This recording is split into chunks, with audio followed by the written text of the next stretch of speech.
فبأي آلاء ربكما تكذبان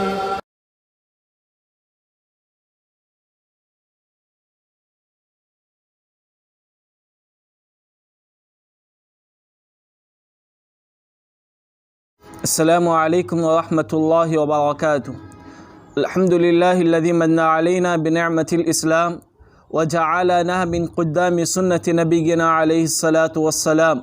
اشہد ان لا الہ الا اللہ وحدہ لا شریک لہ واشہد ان محمدا عبدہ ورسولہ، اما بعد فاعوذ باللہ السمیع العلیم من الشیطان الرجیم من ہمزہ ونفخہ ونفثہ، بسم اللہ الرحمن الرحیم۔ قال اللہ سبحانہ وتعالی انا نحن نزلنا الذکر وانا لہ لحافظون۔ محترم ناظرین، قرآن مجید کے سلسلے میں آپ لوگوں کے سامنے بہت سارے نکات پر بہت ساری اہم باتیں آپ لوگوں کے سامنے آئی ہیں۔ آج جس نکتے کو لے کر میں آپ لوگوں کے سامنے حاضر ہوں وہ نکتہ انتہائی اہم اور حساس ہے۔ وہ یہ کہ روئے زمین پر جو حافظ قرآن ہے اس کے کیا اہمیت و فضیلت ہے، اس کا کیا مقام و مرتبہ ہونا چاہیے، اس کی عزت و تکریم کن الفاظ کے ذریعے ہونی چاہیے، کس مقام پر ہونی چاہیے۔ اگر ہم دیکھیں تو دنیا میں بہت ساری کتابیں پائی جاتی ہیں، لوگوں لکھنے والوں نے ہزاروں کے صفحات پر مشتمل کتابیں لکھی ہیں، مگر بہت کم لوگوں کا یہ نصیبہ ہے کہ وہ لوگ اس کتاب کو پڑھیں۔ اگر وہ لوگ پڑھ بھی لیں تو بہت کم ایسا ہوتا ہے، یہ نہ کے برابر کہ کوئی اس کتاب کو حفظ رکھے۔ اگر یہ کہا جائے تو کوئی مبالغہ نہ ہوگا کہ اس کتاب کا مصنف، محقق، مؤلف خود اس کتاب کے حفظ سے قاصر ہیں۔ اب کسی بھی کتاب کو لکھنے والے سے یا پھر گرچہ چھوٹا سا مضمون ہی کیوں نہ ہو، آپ اس سے بھی پوچھ لیں تو اس کو حفظ کرنے سے قاصر رہتا ہے، گرچہ وہ اس کی زبان ہے۔ کوئی اردو میں لکھنے والا اردو میں ماہر ہو، اگر اس سے کہا جائے کہ اس نے جو کتاب لکھی ہے کیا اس کو حفظ ہے تو وہ بیان کرنے سے قاصر ہے۔ ہر زبان اپنی اپنی زبان والا اگر اس میں کوئی مضمون لکھتا ہے، کوئی کتاب لکھتا ہے، کوئی تصنیف کرتا ہے تو اس کے حفظ کرنے سے قاصر ہے۔ مگر قربان جائیے اللہ رب العالمین کی اس کتاب کا، قرآن مجید پر، کہ اللہ رب العالمین نے اس قرآن کو عربی زبان میں نازل کیا، مگر حفظ کرنے والے کیسے کیسے لوگ ہیں۔ نہ ان کو عربی آتی ہے، نہ ان کی زبان عربی ہے، بلکہ بعض زبانیں ایسی ہیں جن کو سمجھنا مشکل ہوتا ہے، مگر وہ لوگ بھی عربی زبان میں حفظ کرتے ہیں۔ تو گویا قرآن مجید کو یہ اہمیت حاصل ہے۔ وہیں پر دنیا میں بہت ساری کتابیں ایسی ہیں جو نصوص و متن میں آتی ہیں، لوگ انہیں حفظ کرتے ہیں مگر ویسا حفظ نہیں کرتے جیسا حفظ کرنا چاہیے، یا پھر حفظ کرتے ہیں جیسا حفظ کرنا چاہیے مگر ان کا حافظہ انہیں خطا پر محمول کر دیتا ہے، انہیں اس چیز کو یاد رکھنے کی صلاحیت نہیں رکھتا، بعد میں چل کر وہ اس چیز کو بھول جاتے ہیں۔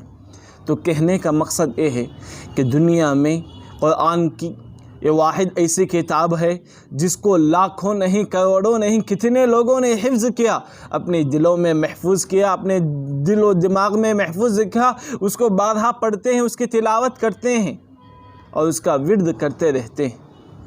اور عجیب بات یہ ہے کہ قرآن مجید کے پڑھنے پر ایک ایک حرف پر 10 نیکیاں بھی ملتی ہیں۔ تو ایک انسان جب قرآن مجید کو حفظ کرتا ہے تو اس کا کیا مقام و مرتبہ ہے۔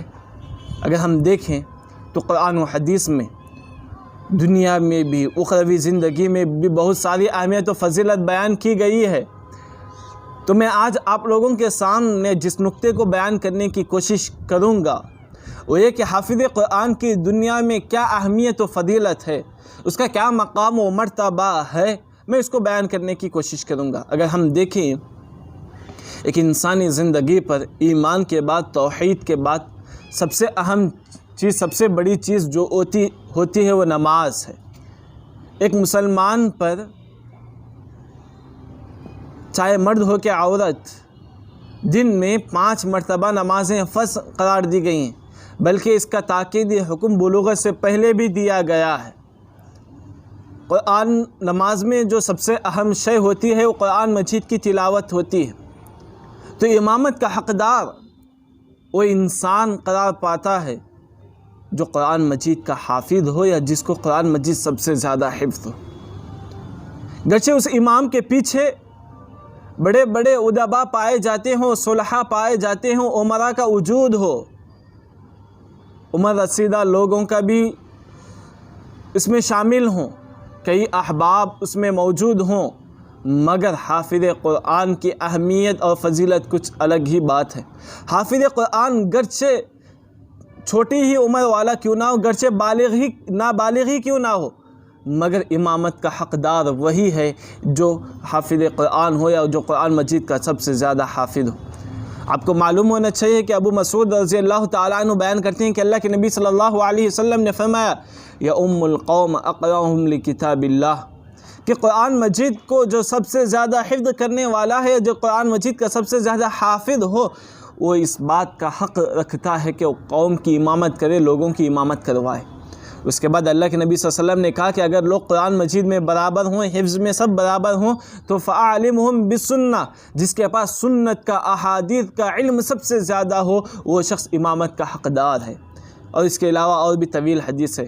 تو گویا حافظ قرآن کی اہمیت و فضیلت، اس کا مقام و مرتبہ اس طور پر ہوا کہ وہ امامت کا، نماز کو پڑھانے کا سب سے زیادہ حقدار رکھتا ہے بنسبت دیگر لوگوں کے۔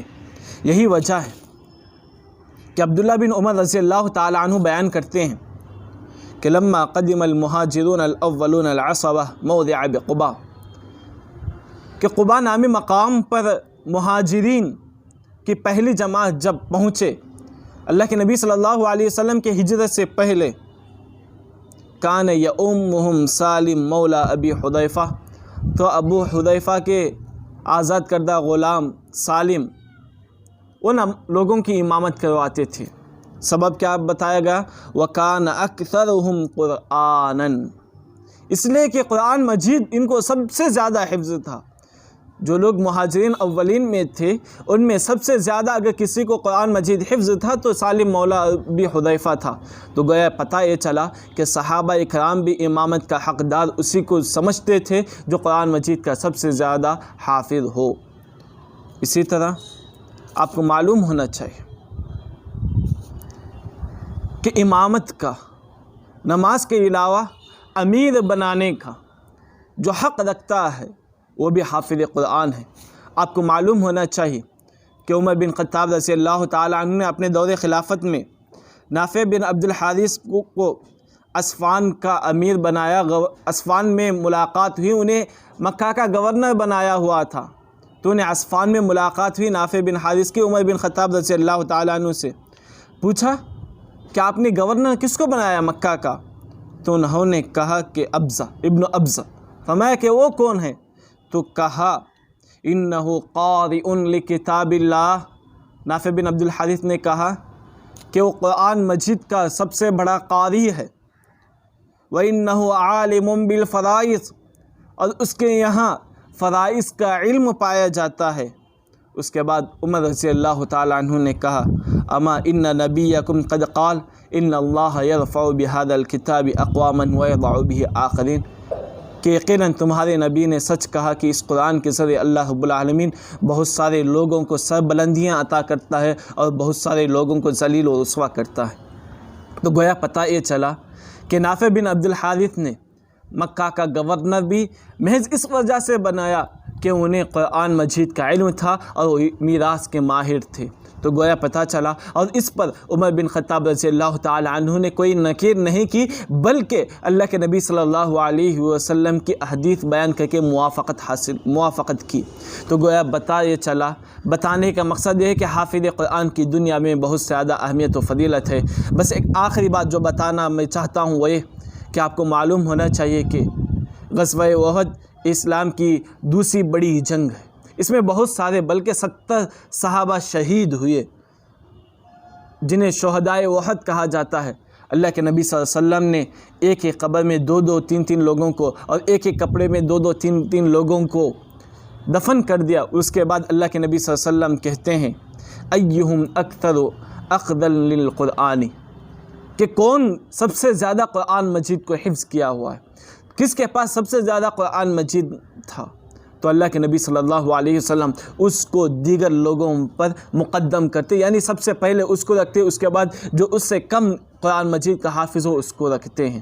تو بتانے کا مقصد یہ ہے کہ انسانی زندگی میں چاہے دنیا میں ہو کہ اخروی میں، مرنے سے پہلے ہو کہ مرنے کے بعد، ایک حافظ قرآن کی بہت زیادہ اہمیت و فضیلت بیان کی گئی ہے۔